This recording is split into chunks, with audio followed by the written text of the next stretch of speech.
किरण आणि पौर्णिमाची प्रेमकथा. नाशिक जवळच्या एका छोट्या गावात किरण नावाचा मुलगा राहत होता. तो खूप साधा, शांत आणि मनानं चांगलं होतं. त्याला कविता लिहायला आणि संध्याकाळी नदीकिनारी बसायला खूप आवडायचं. त्याच गावात पौर्णिमा नावाची मुलगी राहत होती. तिच्या चेहऱ्यावर नेहमी गोड हास्य असायचं. ती खूप समजूतदार आणि प्रेमळ स्वभावाची होती. तिला पावसात भिजायला आणि पुस्तकं वाचायला खूप आवडायचं.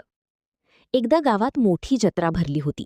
सगळीकडे रंगीबेरंगी दिवे, गाणी आणि आनंदाचं वातावरण होतं.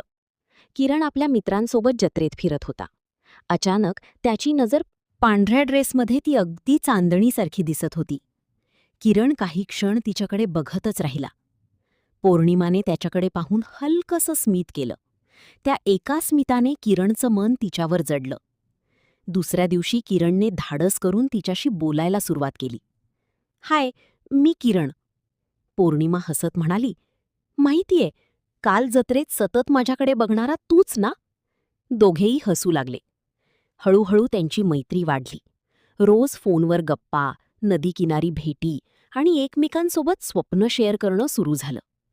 पौर्णिमा म्हणायची, "माझ्या आयुष्यातला सर्वात सुंदर भाग म्हणजे तू."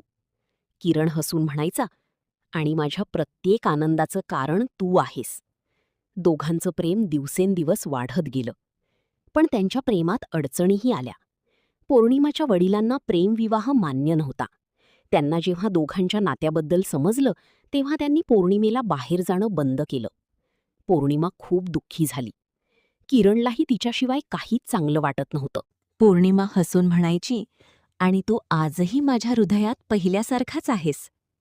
दोघेही कायम आनंदाने राहिले. शिकवण: खरं प्रेम विश्वास, संयम आणि प्रामाणिकपणावर टिकून राहतं.